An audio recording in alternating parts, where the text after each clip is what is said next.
এই অবৈধ সরকারের, এই রাজাকারদের সরকারের সময় শেষ হয়ে এসেছে। তো এটাই আমার আহ্বান, আপনারা একটু সাহস করে যাবেন, এখন আর ভয় পাওয়ার কিছু নাই। আপনারা জানেন 13 তারিখ আগামী পরশুদিন আমরা ডেকেছি ঢাকা অবরোধ। ঢাকা অবরোধকে আপনাদের সফল করতে হবে। আমার অনুরোধ আপনাদের প্রতি যে আপনারা কেউ, এরা গায়ের জোরে চেষ্টা করছে, তবে আপনারা কেউ কাজে যাবেন না। ছাত্রছাত্রীরা স্কুল কলেজে ক্লাসে যাবেন না। দোকানপাট, বাস, রিক্সা সব বন্ধ রাখবেন। এরা গায়ের জোরে চেষ্টা করছে দমন করতে, তবে ভয় পাওয়ার কিছু নাই। আপনারা যদি বাসায় থাকেন, এরা আপনাদের কিচ্ছু করতে পারবে না। দেশটাকে বাঁচানোর জন্য এটাই এখন পথ। আপনারা যদি না চান যে রাজাকারদের হাতে দেশ চলে যাক, বাংলাদেশের ইতিহাস মুছে ফেলা হোক, বাংলাদেশ, যে বাংলাদেশ আমরা ভালোবাসি সেটা শেষ হয়ে যাক, তাহলে এখনই সময়। এই অবৈধ সরকারের আর বেশি সময় নাই, এদেরকে ভয় পাওয়ার কিছু নাই। আর আমার শেষ অনুরোধ আইন শৃঙ্খলা বাহিনীদের পক্ষে যে এই সরকারটি অবৈধ,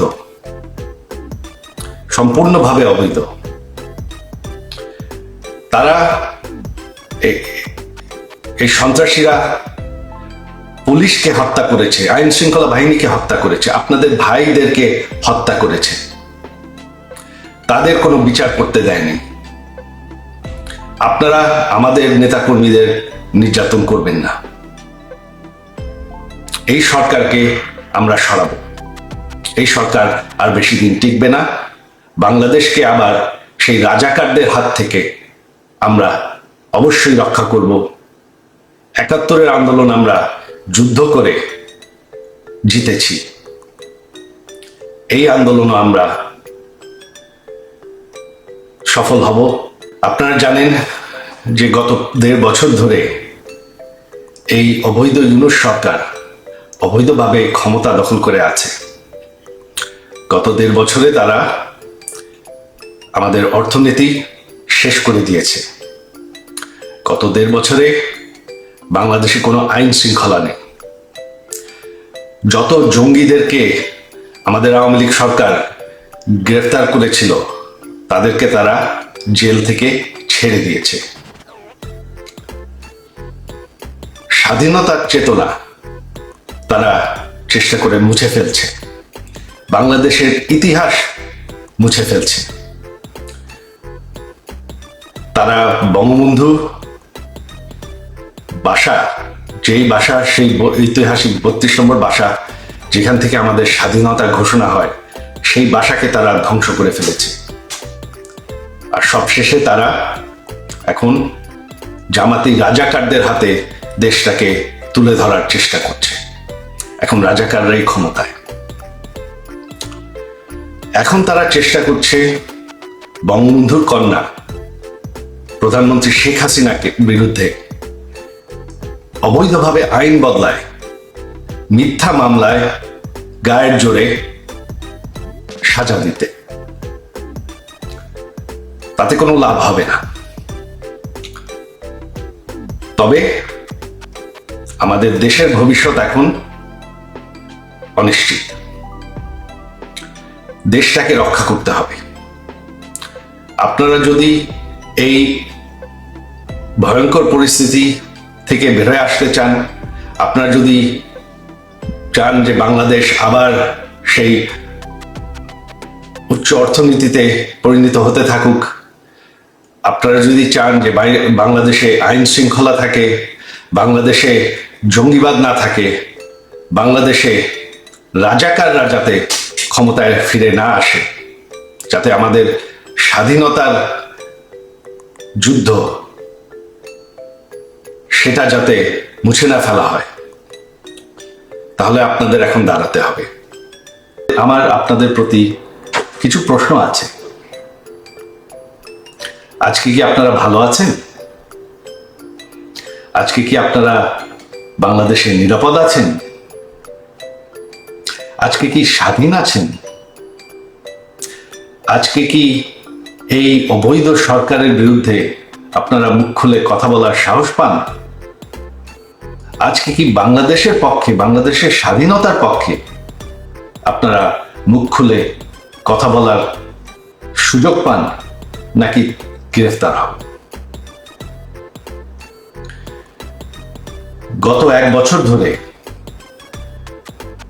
এই অবৈধ অনির্বাচিত রাজাকারদের সরকার অবৈধভাবে ক্ষমতা দখল করে আছে। গত 1 বছর ধরে তারা স্বাধীনতার ইতিহাস মুছে ফেলার চেষ্টা করছে, স্বাধীনতার চেতনা মুছে ফেলার চেষ্টা করছে, এক এক করে প্রতিটি সরণি বুলডোজার দিয়ে ধ্বংস করছে, এবং কি সে ঐতিহাসিক 32 নম্বর বাড়ি, যেই বাড়ির থেকে আমাদের স্বাধীনতা ঘোষণা করা হয়, সেই বাড়িটিকেও তারা বুলডোজার দিয়ে ধ্বংস করে ফেলেছে। আজ সেই জামাতি রাজাকাররা দাবি করছে যে আমাদের সংবিধান বদলাতে হবে। যেই রাজাকাররা আমাদের দেশের 30 লক্ষ মানুষ হত্যা করেছে, 2 লক্ষ নারী নির্যাতন করেছে, আজকে তারা বাংলাদেশকে ফেরত পাকিস্তান বানাতে চায়। আপনারা কি সেটা চান? আগামীকাল সেই ঐতিহাসিক 15ই আগস্ট, সেই কালো রাত, যেদিন বঙ্গবন্ধুকে এবং আমার সকল পরিবারকে হত্যা করা হয়। বঙ্গবন্ধু কোনো রাজনৈতিক দলের সম্পদ নয়। সকল বাঙালির কাছে আমার আহ্বান যে আপনারা যদি স্বাধীনতার চেতনায় বিশ্বাস করেন, আগামীকাল সেই ঐতিহাসিক 32 নম্বর বাড়িতে গিয়ে বঙ্গবন্ধুকে স্মরণ করবেন, সেই বাড়ির সামনে ফুলের তোড়া রাখবেন এবং মোমবাতি জ্বালাবেন। বাঙালির মাটির থেকে স্বাধীনতার চেতনা মুছে ফেলা যায় না। স্বাধীনতার ইতিহাস মানুষের মনের থেকে মুছে ফেলা যায় না। আর বঙ্গবন্ধুকে বাংলাদেশের মানুষের মনের থেকে মুছে ফেলা যায় না। 32 নম্বর একটি বাড়ি,